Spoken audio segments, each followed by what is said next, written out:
যাকে ছাড়া এক মুহূর্ত থাকা যায় না, তাকে ছাড়াই জীবনের শেষ নিঃশ্বাস পর্যন্ত থাকতে হয়।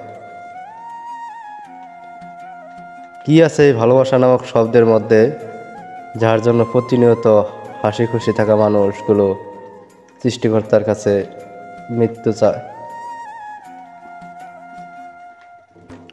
দুঃখ কষ্ট এলেই মনটা ভেঙে যায়, কিন্তু খুশি তখনই লাগে যখন মনে হয় আল্লাহ যাকে ভালোবাসেন তাকে দুঃখ কষ্ট একটু বেশি দেন।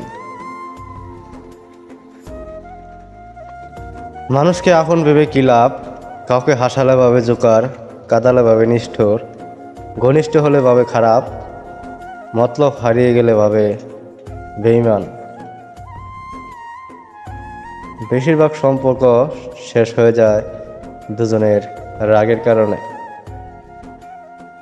ইতিহাস সাক্ষী, লাইফে যে মানুষটিকে সবচেয়ে বেশি ভালোবাসবে সেই মানুষটি তোমাকে সবচেয়ে বেশি কষ্ট দেবে। জোর করে কখনো আপন হওয়া যায় না, হয়তো কিছুটা সময় আপন সেজে থাকা যায়। আর যে তোমার মধ্যে হাজার হাজার দোষ দেখতে পায়, সে একদিন বলেছিল, তুমি যেমনই হও, তুমি শুধু আমার। একদিন যাকে শিখিয়েছিলাম কিভাবে কল ব্লক করতে হয়, আজ তার কল ব্লক লিস্টে শুধুই আমি। ততটা ভালো থেকে তুমি, যতটা ভালো থাকলে আমাকে আর মনে পড়বে না। মরে গেলে আসবে তো একবার দেখতে, নাকি সেদিনও লাশটাকে অনেক বেশি অবহেলা করবি?